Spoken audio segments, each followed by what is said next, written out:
नमस्कार, धारा जीएस के कॉम्प्रिहेंसिव करंट अफेयर्स प्रोग्राम में मैं पुखराज गिरी एक बार फिर से आप सभी का स्वागत करता हूं। तो अपना जो वीकली करंट अफेयर्स प्रोग्राम है उसका अगला वीडियो लेकर मैं आप सभी के सामने आ चुका हूं और इस वीडियो के माध्यम से हम लोग 14 से लेके 20 जुलाई 2024 के बीच के छत्तीसगढ़ के एकदम एग्जाम ओरिएंटेड करंट अफेयर्स का डिटेल में एनालिसिस कर लेंगे। तो जैसा कि मैं हमेशा कहता हूं, बिना टाइम वेस्ट करे क्या करते हैं, शुरू करते हैं। सबसे पहला जो टॉपिक है, छत्तीसगढ़ को राष्ट्रीय शहरी आजीविका मिशन, इंग्लिश में क्या कहिएगा, नेशनल अर्बन लाइवलीहुड मिशन में 5 राष्ट्रीय पुरस्कार, 5 नेशनल अवार्ड्स मिले। ठीक बात है। अब इसको डिटेल करते हैं, है क्या। तो भारत सरकार द्वारा राज्य का जो शहरी विकास अभिकरण है, जिसको सूडा कहा जाता है, स्टेट अर्बन डेवलपमेंट एजेंसी इसका फुल फॉर्म है। इसके अलावा 4 नगरीय निकाय, बिलासपुर, रायगढ़, चांपा और भाटापारा, इन सभी का चयन हुआ है स्पार्क 2023-24 अवार्ड्स के लिए। ठीक है, थोड़ा सा इंग्लिश में बता देता हूं। तो गवर्नमेंट ऑफ इंडिया ने हमारा जो स्टेट अर्बन डेवलपमेंट एजेंसी है, इसको और इसके अलावा 4 ULBs, urban local bodies, Bilaspur, Raigarh, Champa, Bhatapara, इनको प्रेस्टिजियस स्पार्क 2023-24 अवार्ड के लिए क्या किया है, चुना है। ठीक है, बहुत बढ़िया। अब ये अवार्ड इनको क्यों मिल रहा है? तो हमारे राज्य में जो शहरी गरीब हैं, जो अर्बन पुअर हैं, इनको सशक्त करने, एम्पावर करने और उनकी आजीविका, लाइवलीहुड के अवसरों को बढ़ाने के लिए, तो लाइवलीहुड के अपॉर्चुनिटीज को इंक्रीज करने के लिए जो उत्कृष्ट प्रदर्शन किया गया, इसी के सिलसिले में ये स्पार्क 2023-24 अवार्ड जो है वो दिया जा रहा है। तो फिर से देख लेते हैं, मैंने आपको क्या बताया। मैंने बताया कि सूडा और 4 यूएलबी, 4 निकाय, कौन से निकाय, नगरीय निकाय, बिलासपुर, रायगढ़, चांपा, भाटापारा। ठीक है, एकदम लाइन से है जी। बिलासपुर बगल में जांजगीर चांपा, ठीक है कि नहीं है, और जांजगीर चांपा में शक्ति छोड़ देना, कहां पहुंच जाना, रायगढ़। वैसे याद रख सकते हो एक लाइन से, बिलासपुर, जांजगीर चांपा से चांपा याद रखना, समझ में आया, जांजगीर चांपा से चांपा याद रखना, और शक्ति छोड़ के रायगढ़। और भाटापारा तो जस्ट बिलासपुर के नीचे आपको बलौदाबाजार जिला दिख जाएगा, तो बलौदाबाजार जिला जो है, यहां से क्या लेना, भाटापारा। तो ये जो 4 निकाय हैं, आसपास के ही हो गए सारे के सारे। ठीक, इनको स्पार्क 2023-24 अवार्ड के लिए चुना गया है। क्यों? क्योंकि इन्होंने उत्कृष्ट प्रदर्शन किया है, बहुत अच्छा परफॉर्मेंस किया है। जो अर्बन पुअर हैं हमारे स्टेट के, लिख भी देता हूं, जो शहरी गरीब हैं, उन परिवारों को एम्पावर करने, सशक्त बनाने और साथ में लाइवलीहुड की अपॉर्चुनिटीज को इंक्रीज करने के लिए ये अवार्ड उनको दिया जा रहा है। ठीक है, अब कुछ बेसिक फैक्ट्स देख लेते हैं। केंद्रीय आवासन और शहरी कार्य मंत्रालय, ministry of housing and urban affairs, ये अवार्ड देगी। ये अवार्ड कौन देने वाला है? तो केंद्रीय आवासन और शहरी कार्य मंत्रालय, ministry of housing and urban affairs. कब दिया जाएगा? तो दिया जा चुका है 18 जुलाई को। समझ में आया? तो 18 जुलाई को ये अवार्ड दिया जा चुका है। कहां दिया गया है? तो दिल्ली में। और दिए कौन? तो ध्यान रखना, केंद्रीय आवासन और शहरी कार्य मंत्रालय जो है, ministry of housing and urban affairs जो है, उसके जो केंद्रीय मंत्री हैं मनोहर लाल जी खट्टर, मनोहर लाल जी खट्टर, और राज्य मंत्री तोखन साहू, तोखन साहू जी को जानते थे आप लोग, छत्तीसगढ़ से हैं। इन दोनों ने मिलके, आप पिक्चर में देख सकते हैं, ये दोनों खड़े हैं, मनोहर लाल जी खट्टर है, तोखन साहू जी हैं, ये अवार्ड दे रहे हैं। अवार्ड कब दिया गया? 18 जुलाई को। कहां दिया गया? नई दिल्ली में। किस मंत्रालय ने दिया है? तो ministry of housing and urban affairs. समझे कि नहीं समझे? तो ये हुआ इस टॉपिक का डिटेलिंग। अब इस पूरे टॉपिक में आ रहा है क्या, नेशनल अर्बन लाइवलीहुड मिशन, राष्ट्रीय शहरी आजीविका मिशन। तो इसके बारे में भी थोड़ा सा समझ लेते हैं। इसका पूरा नाम है दीन दयाल अंत्योदय योजना, national urban livelihood mission, DAYNULM। समझ में आया? अब ये जो योजना है, इस योजना का उद्देश्य समझते हैं। ऑब्जेक्टिव क्या है? तो उद्देश्य है to reduce poverty and vulnerability of the urban poor households. तो क्या करना है? एक तो गरीबी कम करना है और विषमता कम करना है। किनका? अर्बन पुअर, जो शहरी गरीब परिवार हैं उनके। कैसे करोगे जी? तो सबसे पहले उनको हम सेल्फ एम्प्लॉयमेंट देने की कोशिश करेंगे इस योजना के अंतर्गत। इसके अलावा स्किल्ड वेज एम्प्लॉयमेंट अपॉर्चुनिटीज, तो ऐसी एम्प्लॉयमेंट अपॉर्चुनिटीज जो कि किसी स्किल पर आधारित हो और उसके बदले में उनको क्या मिलता हो? वेज या पैसा या पगार, जो भी आप कह लो। और क्या करेंगे? तो ये सारी चीजें उनको उपलब्ध कराएंगे, जिसके कारण क्या होगा? तो इंप्रूवमेंट होगा। समझ में आया? किसमें? तो उनकी आजीविका में। किस तरीके से इंप्रूव होगा? तो सस्टेनेबल बेसिस में। सस्टेनेबल बेसिस में क्या होगा? ये इंप्रूवमेंट होगा। और ऐसी संस्थाएं हम बनाएंगे ग्रास रूट लेवल पे, जिसके कारण ये जो शहरी गरीब परिवार हैं उनकी स्थिति में निरंतर क्या हो सके? सुधार हो सके। तो उद्देश्य क्या था? तो उद्देश्य है जो शहरी गरीब परिवार हैं उनकी गरीबी को कम करना है, विषमता को कम करना है। कैसे कम करोगे? तो इनको एम्प्लॉयमेंट के अपॉर्चुनिटीज देंगे। इनको क्या करेंगे? एम्प्लॉयमेंट के अपॉर्चुनिटीज देंगे। समझ में आया? इसके अलावा इस मिशन के अंतर्गत और क्या किया जाता है? तो शेल्टर्स देते हैं जिनमें सभी एसेंशियल सर्विसेज होती हैं अर्बन होमलेस लोगों को। तो शहरी ऐसे लोग जो कि बेघर हैं, घर नहीं हैं, उनको क्या दिया जाता है? जरूरी सर्विसेज के साथ शेल्टर, घर। समझ में आया कि नहीं आया? फेज्ड मैनर में, धीरे धीरे दिया जाएगा। समझ में आया कि नहीं आया? ठीक है। और इसके अलावा क्या होगा? जो अर्बन स्ट्रीट वेंडर्स हैं उनकी भी मदद की जाएगी। कैसे? तो उनको क्या किया जाएगा?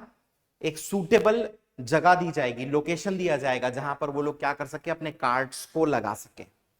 इसके अलावा इनको संस्थागत साख, इंस्टीट्यूशनल क्रेडिट की व्यवस्था की जाएगी इनके लिए, ताकि इनको सही दरों में सही तरीके से बैंकों के माध्यम से क्या मिल सके? लोन मिल सके। ठीक है? समझ में आया कि नहीं आया? तो ये है आपका दीन दयाल अंत्योदय योजना, नेशनल अर्बन लाइवलीहुड्स मिशन। इस मिशन के अंतर्गत शहरी गरीबों की गरीबी दूर करनी है, विषमता दूर करनी है। कैसे करेंगे? तो इनको सेल्फ एम्प्लॉयमेंट देंगे या स्किल्ड वेज का एम्प्लॉयमेंट इनको देंगे। समझ में आया? इसके अलावा रहने की व्यवस्था देंगे और जो स्ट्रीट वेंडर्स हैं उनके लिए जगह देंगे और क्या करेंगे? क्रेडिट देंगे। ये है ये योजना। तो इसी प्रकार का बेहतरीन काम सूडा के द्वारा और इन 4 निकायों के द्वारा किया गया, इसलिए इनको पुरस्कृत किया गया है। चलिए, अब अगर हम आ जाएं क्वेश्चंस पे, तो ध्यान रखेंगे सबसे पहले पूछ लेगा कि स्पार्क 2023-24 ये जो पुरस्कार है, अवार्ड है, ये छत्तीसगढ़ के कितने निकायों को दिया गया? तो आंसर होगा 4। अगला, किनको किनको दिया गया? समझ में आया कि नहीं आया? बहुत बढ़िया। फिर पूछ लेगा कि किस लिए दिया गया? तो ये ध्यान रखना, राष्ट्रीय शहरी आजीविका मिशन के अंतर्गत दिया गया है। फिर आपसे क्या पूछ सकता है पता है? फिर पूछ सकता है कि किस मंत्रालय ने दिया, एक क्वेश्चन एमसीक्यू में। फिर पूछ सकता है मंत्रालय के मंत्री कौन है, राज्य मंत्री कौन है।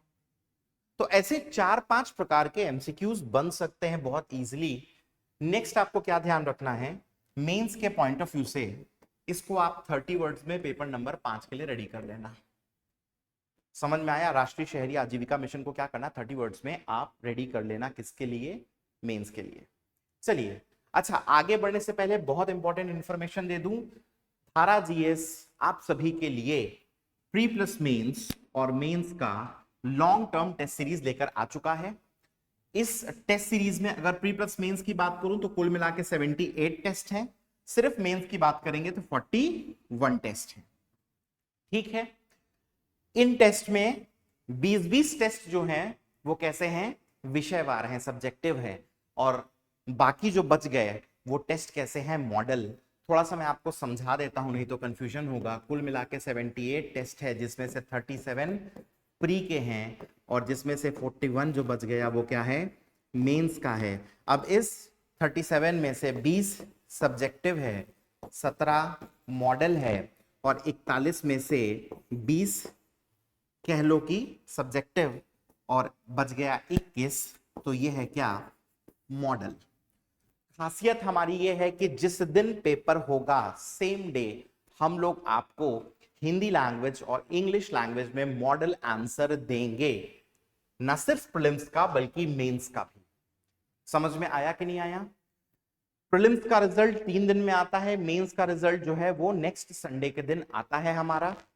ऑफलाइन सेंटर्स रायपुर में, दुर्ग में, बिलासपुर में, आरंग में और अंबिकापुर में हैं। सबके नंबर दिए हैं, आप इन नंबर्स पर क्या कर सकते हैं, कॉल कर सकते हैं। और इससे संबंधित इन जनरल कोई भी आपको क्वेरी है तो 9244771300 इस नंबर पर क्या कर सकते हैं, आप कॉल कर सकते हैं। अच्छा, अगर आप इन शहरों में नहीं रहते और आपको लगता है कि अरे यार मैं तो मेंस का टेस्ट सीरीज या प्री प्लस मेंस का टेस्ट सीरीज ज्वाइन करना चाहता हूं या चाहती हूं, तो मैं कैसे करूं, तो ध्यान रखना ये टेस्ट सीरीज ऑनलाइन भी अवेलेबल है। तो सबसे न्यूनतम कीमतों पर ये टेस्ट सीरीज अवेलेबल है। प्री प्लस मेंस का ओनली 3200 रुपए और मेंस का 2499। ठीक है, तो इससे पहले कि हम लोग रजिस्ट्रेशन लेना बंद कर दें, तत्काल कांटेक्ट करके इस टेस्ट सीरीज को क्या कर लें, आप लोग परचेस कर लें। ठीक, अच्छा इसके अलावा धारा जीएस के न्यू बैचेस, जिसमें सीजीपीएससी के प्री प्लस मेंस का इंटीग्रेटेड बैच, प्रीलिम्स का बैच, मेंस का बैच और व्यापम का फाउंडेशन बैच शामिल है, ये 17 जुलाई को शुरू हो चुका है। ज्यादा दिन नहीं, 3 ही दिन हुए हैं। अगर इस बैच में आप रजिस्ट्रेशन कराते हैं तो आपको स्पेशल डिस्काउंट मिल सकता है। बैच सुबह और शाम दोनों की पालियों में है। सुबह 7:30 से 10, शाम को 5:30 से 8 बजे की पाली है। सबसे बेहतरीन खूबी मैं आपको बता दूं कि हम लोग का जो प्री प्लस मेंस का इंटीग्रेटेड बैच है, इसको अगर आप ऑफलाइन मोड पर खरीद रहे हैं तो इस बैच में ऑफलाइन आने की सुविधा तब तक है जब तक आपका सिलेक्शन ना हो जाए। समझ में आया? तो जब तक आपका सिलेक्शन ना हो जाए तब तक आप क्या कर सकते हैं, इस बैच में आ सकते हैं। किसमें? प्री प्लस मेंस का इंटीग्रेटेड बैच ऑफलाइन मोड वाला। समझे? हम नोट्स भी आपको देंगे। नोट्स अगर आप इंग्लिश मीडियम के हैं तो इंग्लिश में मिल जाएगा, अगर आप हिंदी मीडियम के हैं तो नोट्स आपको हिंदी में मिल जाने वाला है। लाइव क्लास, रिकॉर्डेड क्लास, सभी चीजों की सुविधा से युक्त ये बैच हमारा है। इससे संबंधित किसी भी प्रकार का इंफॉर्मेशन चाहिए तो इस नंबर पर कॉल कर लीजिए। ठीक है, चलो बढ़िया, आगे बढ़ते हैं।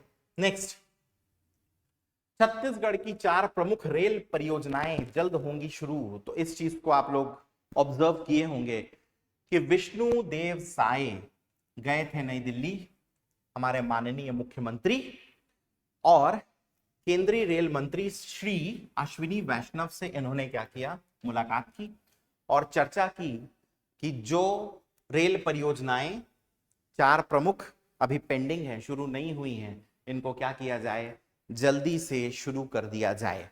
अब इन परियोजनाओं का नाम क्या क्या है? तो पहला है धर्मजयगढ़ पत्थलगांव लोहरदगा। ये जो रेलवे लाइन है इसका लेंथ है 240 किलोमीटर्स। लोहरदगा जो है वो झारखंड में है। तो पहली परियोजना कौन सी है? धर्मजयगढ़ पत्थलगांव लोहरदगा परियोजना। क्या लेंथ है? 240 किलोमीटर्स। फिर है अंबिकापुर बरवाडी, 200 किलोमीटर्स का ये नया रेलवे लाइन। और ये जो बरवाडी है वंस अगेन ये भी झारखंड में, तो लोहारदगा वाला भी झारखंड और बरवाडी वाला भी झारखंड। तो ये दो परियोजनाएं। नेक्स्ट खरसिया नया रायपुर परमल कसा, ये बेसिकली 277 किलोमीटर का रेल लाइन होगा। और फोर्थ परियोजना है रावघाट जगदलपुर, 140 किलोमीटर का इसका लेंथ होने वाला है। तो ये जो खासकर 4 परियोजना थी इनको शुरू करने का आग्रह किया गया है। धर्मजयगढ़ पत्थलगांव लोहारदगा एक, दूसरा अंबिकापुर बरवाडी, यहाँ पे लोहारदगा और बरवाडी दोनों कहाँ हैं, झारखंड। नेक्स्ट खरसिया नया रायपुर परमल कसा 277 किलोमीटर और रावघाट जगदलपुर, ये 4 परियोजनाएं। ठीक है, 2018 में ऐसा ही एक क्वेश्चन प्रीलिम्स में आया था जिसमें इनमें से कौन सी नवीन रेल परियोजना प्रस्तावित है करके आपको पूछा गया था। तो आप इन चारों को एमसीक्यूज के लिए याद रख लेना, आपको पूछ सकता है। ठीक, अच्छा, मेंस के पॉइंट ऑफ व्यू से एक टॉपिक मैं आपको बताता हूं, 30 वर्ड में रेडी कर लेना। सीधा आपको छत्तीसगढ़ रेलवे कॉर्पोरेशन लिमिटेड के बारे में क्वेश्चन पूछ सकता है कि छत्तीसगढ़ रेलवे कॉर्पोरेशन लिमिटेड पर एक संक्षिप्त लेख लिखिए या इसके गठन के पीछे का उद्देश्य क्या है। या तो पूछेगा शॉर्ट नोट लिखो या पूछेगा इसके फॉर्मेशन के पीछे का उद्देश्य या ऑब्जेक्टिव क्या है। तो बेसिकली समझना, हमारे राज्य में जो रेल नेटवर्क है उसके विकास डेवलपमेंट के लिए 9 फरवरी 2016 9 फरवरी 2016 को छत्तीसगढ़ शासन, गवर्नमेंट ऑफ छत्तीसगढ़ और भारत सरकार के रेल मंत्रालय के बीच एक मेमोरेंडम ऑफ अंडरस्टैंडिंग MOU जो है वो साइन किया गया। ठीक है, अब इस MOU के एग्जीक्यूशन के लिए छत्तीसगढ़ शासन और रेल मंत्रालय एक संयुक्त उपक्रम कंपनी, एक जॉइंट वेंचर कंपनी का दोनों ने मिलकर गठन किया। मतलब केंद्र सरकार का रेल मंत्रालय और छत्तीसगढ़ गवर्नमेंट दोनों ने मिलकर क्या किया, एक संयुक्त उपक्रम कंपनी का गठन किया, एक जॉइंट वेंचर कंपनी का गठन किया जिसका नाम था छत्तीसगढ़ रेलवे कॉर्पोरेशन लिमिटेड। इसमें राज्य शासन और रेल मंत्रालय का शेयर कितना कितना है, तो राज्य शासन का 51% है और रेल मंत्रालय का 49%। तो आप ध्यान रखना, इसका उद्देश्य है हमारे राज्य में क्या करना, रेलवे नेटवर्क का विकास करना। इसके लिए MOU कब हुआ है, तो 9 फरवरी 2016 को हुआ है। किसके किसके बीच, तो छत्तीसगढ़ गवर्नमेंट और गवर्नमेंट ऑफ इंडिया का रेल मंत्रालय। समझे कि नहीं समझे। और इस MOU को एग्जीक्यूट करने के लिए दोनों ने मिलकर, मतलब छत्तीसगढ़ गवर्नमेंट और रेल मंत्रालय ने मिलकर क्या किया, एक जॉइंट वेंचर कंपनी फॉर्म किया, नाम रखा Chhattisgarh railway corporation limited. 51% share इसमें छत्तीसगढ़ गवर्नमेंट का है और मिनिस्ट्री ऑफ रेलवेज का 49% शेयर है इसमें। 30 वर्ड्स में पेपर नंबर 5 में पूछ सकता है। समझ में आया कि नहीं आया? ठीक है, चलिए नेक्स्ट अगला टॉपिक है शहीद वीर नारायण सिंह श्रम अन्न सहायता योजना।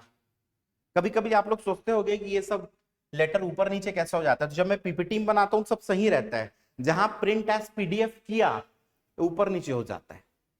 ठीक है, तो शहीद वीर नारायण सिंह श्रम अन्न सहायता योजना, इसकी शुरुआत 17 जुलाई 2024 को कोरबा में हुई है या कोरबा से हुई है, श्रम मंत्री श्री लखनलाल देवांगन जी के द्वारा। समझ में आया कि नहीं आया? तो श्रम मंत्री हैं, क्या नाम है, लखनलाल देवांगन जी। इन्होंने इसकी शुरुआत की 17 जुलाई 2024 को। कहां से की है? कोरबा से। देख लो भैया, यहां पे लिख ही रहा है श्रम अन्न केंद्र का शुभ आरंभ 17 जुलाई। सच्चाई बताऊं तो ऐसा ही एक केंद्र ना मार्च के महीने में ऑलरेडी चालू हो चुका था कोरबा में ही। ऐसा ही एक केंद्र मार्च के महीने में कोरबा में चालू हो चुका था, बट उस समय योजना नहीं आई थी या योजना का नामकरण भी नहीं हुआ था कह लो। तो अभी नाम लेके आए हैं शहीद वीर नारायण सिंह श्रम अन्न सहायता योजना और शुरुआत का डेट इसका अब बता रहे हैं 17 जुलाई। एक्चुअली अभी जो खुला है वो सेकंड सेंटर खुला है, कोरबा में खुला है सेकंड सेंटर, पहला भी मार्च के महीने में कोरबा में ही खुला था। बट योजना की शुरुआत अभी बताई जा रही है। ठीक है, तो शुरुआत के लिए यही डेट याद रखना।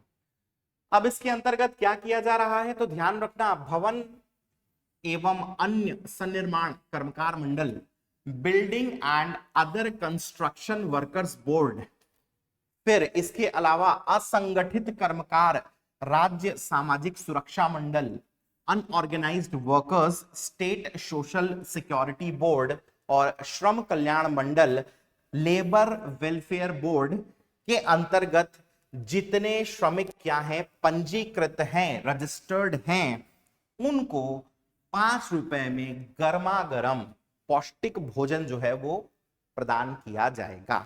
तो क्या योजना है, शहीद वीर नारायण सिंह श्रम अन्न सहायता योजना। तो ये जो 3 बोर्ड हैं, उनमें जितने श्रमिक क्या हैं, रजिस्टर्ड हैं, उनको 5 रुपए में गर्म और पौष्टिक भोजन दिया जाएगा। समझे कि नहीं समझे? अच्छा, अगर हम बात करें इसके एग्जामिनेशन पॉइंट ऑफ व्यू के इंपॉर्टेंस से, तो आपको एमसीक्यू बनेगा कि इस योजना की शुरुआत कब हुई, कहां से हुई, किसने की। ठीक है, मेंस के पॉइंट ऑफ व्यू से ध्यान रखना, 30 वर्ड्स का क्वेश्चन इसमें रेडी कर लेना, सीधा आपको पेपर नंबर 5 में पूछ देगा इस योजना को। समझ में आया कि नहीं आया? पेपर नंबर 5 का जो भाग 1 है, इकोनॉमी ऑफ छत्तीसगढ़, उसमें से इसमें से 30 वर्ड्स का क्वेश्चन आ जाएगा। तब बताना कि शुरुआत कब हुई, किसने की, और इसका उद्देश्य, ऑब्जेक्टिव क्या है। समझे कि नहीं समझे? आई होप यहां तक आप लोग समझ गए होंगे। बहुत बढ़िया, नेक्स्ट टॉपिक देखते हैं, शिशु संरक्षण माह। अब कुछ लोग इसको ट्रांसलेट मार देते हैं, मत करना भाई। क्या बन जाएगा? Child conservation month.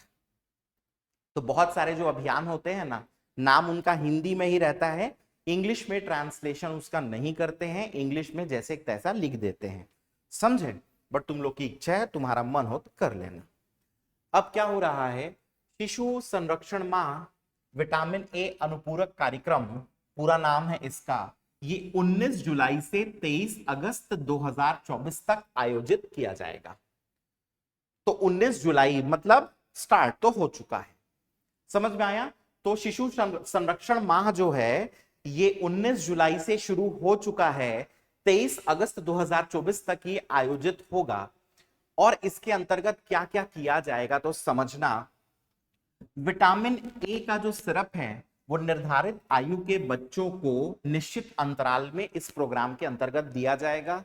इसके अलावा iron folic acid IFA syrup ये भी दिया जाएगा। बच्चों का वजन लिया जाएगा और पोषण आहार के विषय में आयु के अनुरूप आहार की जानकारी भी दी जाएगी। आप लोगों को पता होना चाहिए, जो ग्रोइंग एज होती है उसमें एज के हिसाब से न्यूट्रिशनल रिक्वायरमेंट जो है बच्चों में वो बदलता है। समझ में आया कि नहीं आया? तो इसी चीज की जानकारी जो है उनके पेरेंट्स को, उनके गार्जियंस को इस शिशु संरक्षण माह के अंतर्गत दिया जाएगा। इसके अलावा अति गंभीर कुपोषित जो बच्चे हैं, जिनको SAM श्रेणी में रखा गया है, इंग्लिश में इसे बोलते हैं सीवियर अक्यूट मैल न्यूट्रिशन, उनको चिन्हित किया जाएगा और पोषण पुनर्वास केंद्रों में क्या किया जाएगा, भर्ती कराया जाएगा। समझ में आया? ताकि उनमें कुपोषण का दर क्या हो सके, कम हो सके। समझे? तो शिशु संरक्षण माह का आयोजन, पहला पॉइंट 19 जुलाई 23 अगस्त 2024, ये उसके उद्देश्य क्यों किया जाएगा, तो विटामिन ए का सिरप दिया जाएगा, IFA का सिरप दिया जाएगा, वजन लिया जाएगा, एज के हिसाब से उनको क्या किया जाएगा, न्यूट्रिशनल रिक्वायरमेंट की जानकारी दी जाएगी। और जो सीवियर अक्यूट माल न्यूट्रिशन वाले बच्चे हैं उनको पोषण पुनर्वास केंद्र में क्या किया जाएगा, न्यूट्रिशनल रिहैबिलिटेशन सेंटर जो है उसमें भर्ती किया जाएगा, ताकि उनमें जो माल न्यूट्रिशन है वो क्या हो सके, कम हो सके। समझे? तो ये इसके बारे में इंपॉर्टेंट चीज थी। अब ध्यान आपको क्या रखना है, आपको प्रीलिम्स में पूछेगा शिशु संरक्षण माह जो है वो कब से कब तक आयोजित किया गया, और बहुत डिटेल पूछ देगा। तो इसके अंतर्गत क्या क्या किया गया, इनमें से कौन सा स्टेटमेंट सही है, कौन सा गलत है, ऐसा क्वेश्चन भी आ सकता है। ठीक है, फिर ध्यान रखना अगर आप मेंस की बात करोगे तो ऐसे में अगर हेल्थ से रिलेटेड कोई ऐसे आता है ना, तो उसमें आप बता सकते हो कि हमारे यहाँ शिशु संरक्षण माह जो है इसका आयोजन किया जाता है ताकि शिशुओं में जो है वो क्या हो सके, कुपोषण की दर को कम किया जा सके, कम रखा जा सके, या शिशुओं का जो स्वास्थ्य है उसको क्या किया जा सके, ट्रैक किया जा सके। डन।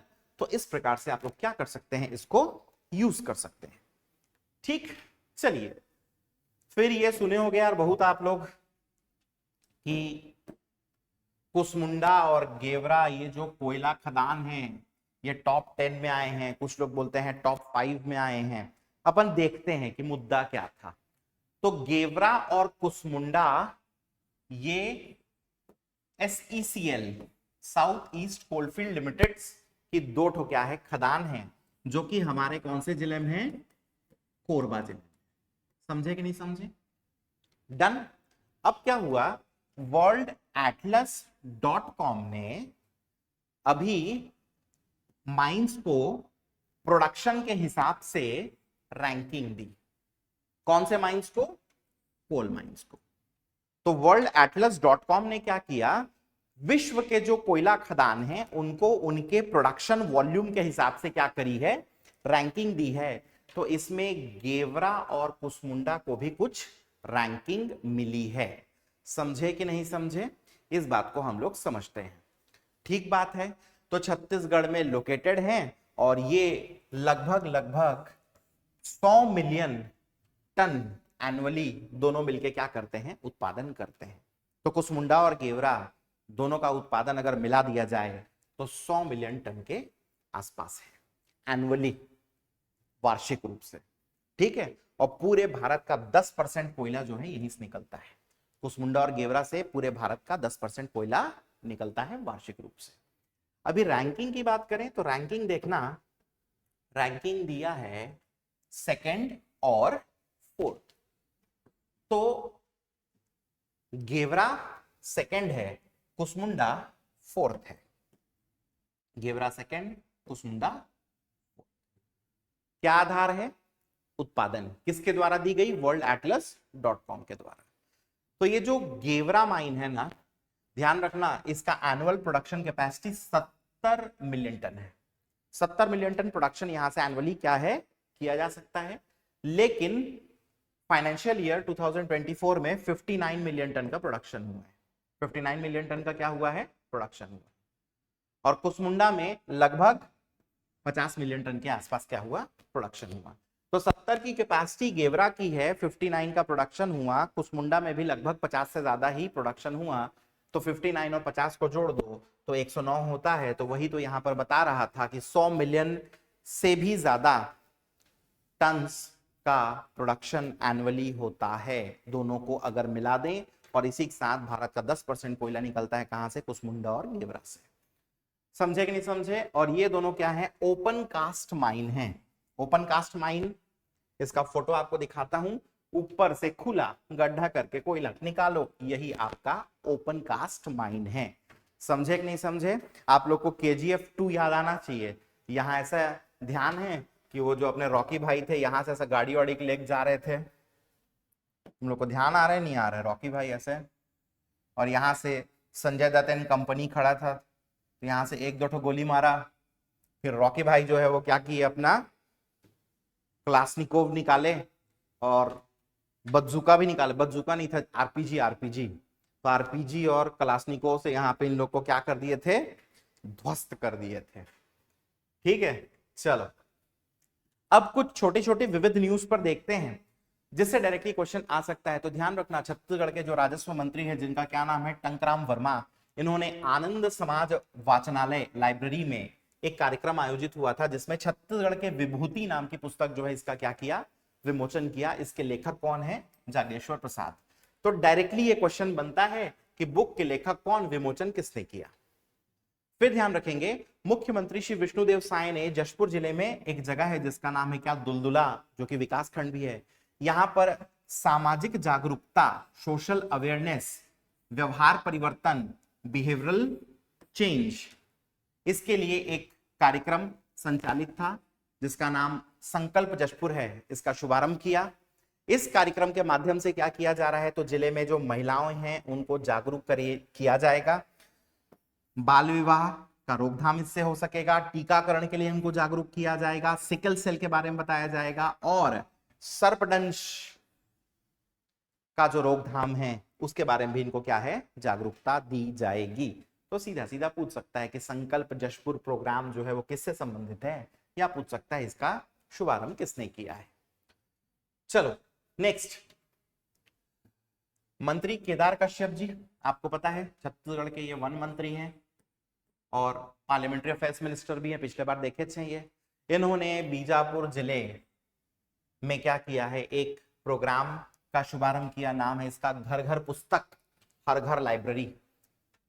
तो नीति आयोग से जो प्राप्त राशि है उससे इस प्रोग्राम को चलाया जाएगा, जिसमें सभी घरों में कम से कम 10 पुस्तक जो है वो डिस्ट्रिक्ट एडमिनिस्ट्रेशन प्रदान करेगा। तो बढ़िया बात है, यहाँ पे चलाते तो हम लोग क्या करते, पीएससी 10 पुस्तक मांग लेते। कौन कौन सा मांग लेते, रमेश सिंह दे दो, लक्ष्मीकांत दे दो, 2 तो हो बे करता, समझ में आया। उसके बाद पूनम दलाल दहिया मांग लेते इतिहास के लिए। चलो मस्ती मजाक एक तरफ, आगे बढ़ जाते हैं। अगला है भारत सरकार के सहयोग से छत्तीसगढ़ का पहला डिजिटल तारामंडल प्लानिटोरियम। इसको कहां किया जाएगा, तो दंतेवाड़ा जिले में स्थापित किया जाएगा। तो दंतेवाड़ा डिस्ट्रिक्ट में आएगा। सीधा एमसीक्यू पूछेगा, याद रखना, छत्तीसगढ़ का पहला डिजिटल प्लानिटोरियम कहां, दंतेवाड़ा आंसर है। डन। चलिए नेक्स्ट, 13th नेशनल सब जूनियर और जूनियर पैरा एथलेटिक्स चैंपियनशिप, इसका आयोजन किया गया था कहां पर, बैंगलोर में। कब से कब तक किया गया, 15 से 17 जुलाई। एक क्वेश्चन तो यही बनेगा, कब से कब तक। और छत्तीसगढ़ ने इसमें कितने पदक जीते हैं, अगला क्वेश्चन बनेगा। तो कुल 6 हैं, जिनमें से 2 गोल्ड हैं, 1 सिल्वर है और 3 क्या है, ब्रॉन्ज। ठीक, तो इसको ध्यान रख लेना। नेक्स्ट, जशपुर ब्रांड जो कि आदिवासी महिलाओं द्वारा बनाया गया उच्च गुणवत्ता वाला स्वास्थ्यवर्धक उत्पाद है, अब ये बाजार में प्रस्तुत हो रहा है। तो ध्यान रखना, जशप्योर करके एक स्कीम है, इसके अंतर्गत क्या किया गया है, जशपुर ब्रांड बनाया गया है, जिसमें या जिस ब्रांड के अंतर्गत जो आदिवासी महिलाएं हैं उनके द्वारा बहुत सी अच्छी स्वास्थ्यवर्धक जो चीजें हैं उनको इस ब्रांड के नाम से बना बना के क्या किया जा रहा है, बेचा जा रहा है, जिसके माध्यम से क्या होगा, तो जो जनजाति महिलाएं हैं वो एम्पावर होंगी, उनका सशक्तिकरण होगा और उनकी आर्थिक स्थिति में सुधार भी होगा। ठीक है, प्री पॉइंट ऑफ व्यू से तो जो पूछेगा जशप्योर या जशपुर ब्रांड तो बहुत इजीली आप बता दोगे, बट मेंस में ध्यान रखना, अगर ना महिला सशक्तिकरण विमेन एम्पावरमेंट से संबंधित कोई ऐसे आया तो आप बहुत आसानी से इस पॉइंट को क्या कर सकते हो, यूज कर सकते हो। चलिए फाइनली अपने लास्ट स्लाइड पर आते हैं। ध्यान रखना, बहुत फेमस रंग निर्देशक, थिएटर डायरेक्टर और आकाशवाणी के वरिष्ठ उद्घोषक, announcer, senior announcer Mirza Masood ji, इनका क्या हो गया, डेथ। ये पूछेगा कि मिर्जा मसूद किससे संबंधित थे, तो रंग निर्देशक थे। इसके अलावा नेक्स्ट देखना, डॉक्टर श्री राजेश पांडे ने छत्तीसगढ़ के प्रसिद्ध ऐतिहासिक पुरातात्विक धार्मिक नगरी मल्हार में स्थित डिडनेश्वरी देवी मंदिर पर आधारित एक बुक है, मां डिडनेश्वरी देवी की महिमा। इस पुस्तक को राज्यपाल श्री विश्वभूषण हरिचंदन जी को क्या किया है, भेंट किया है। और ये जो बुक थी इसका फर्स्ट प्रति या प्रथम प्रति को राज्यपाल जी को क्या किया, भेंट किया। तो यहां से क्वेश्चन बनेगा, पूछेगा मां डिडनेश्वरी देवी की महिमा, इस पुस्तक के लेखक कौन है, तो डॉक्टर श्री राजेश पांडे सही आंसर है। डिडनेश्वरी देवी मंदिर के बारे में ना एक क्वेश्चन ऑलरेडी 2019 के सीएमओ में आ चुका है कि डिडनेश्वरी देवी मंदिर कहां है, तो ध्यान रखना ये मंदिर मल्हार में, बिलासपुर जिले के मल्हार में। और एक बहुत दुखद घटना जो हुई थी, जो कि काफी अभी चर्चित भी थी और काफी लोगों को इसने क्या किया, प्रभावित किया। 17 जुलाई रात्रि 10 बजे थाना तर्रेम का जो क्षेत्र था, एरिया था, उसमें मंडी मरका के जंगलों में एक आईडी का ब्लास्ट हुआ जिसमें एसटीएफ बल के 2 जवान जो हैं वो शहीद हो गए, जिनमें एक थे सतेर सिंह जी जो कि निवासी थे कहाँ के, नारायणपुर जिला के, और दूसरे भरतलाल साहू जी जो कि मुआ जिला रायपुर के क्या थे, निवासी थे। ठीक है, तो मुआ बाजार का जो चौक है वो तो अब भरतलाल साहू जी के नाम से जाना जाएगा। शहीद भरतलाल साहू चौक करके उसका नाम करने की घोषणा भी की गई है। चलिए, तो इस वीडियो को हम लोग क्या करते हैं, खत्म करते हैं कुछ क्वेश्चंस के साथ। क्वेश्चंस और उनके नीचे ऑप्शंस दिए हैं, आपको कुछ नहीं करना, सीधा सीधा कमेंट करके नीचे मुझे सही जवाब को बताना है। पहला क्वेश्चन है, छत्तीसगढ़ का प्रथम डिजिटल प्लानिटोरियम किस जिले में बनेगा। सेकंड क्वेश्चन, घर घर पुस्तक हर घर लाइब्रेरी अभियान किस जिले में शुरू किया गया है। नेक्स्ट क्वेश्चन है, राज्य में शिशु संरक्षण माह की शुरुआत कब से हुई है। और फाइनली लास्ट क्वेश्चन, शहीद वीरनारायण सिंह श्रम अन्य सहायता योजना की शुरुआत कब से हुई। ऑप्शंस आप सभी के सामने हैं, फटाफट से वीडियो में क्या करिए, कमेंट करिए और मुझे सही जवाब दीजिए। चलिए, तो इसी के साथ इस वीडियो को खत्म करता हूं और मैं मिलूंगा आप सभी से अपने अगले वीडियो में। तब तक के लिए thank you and take care.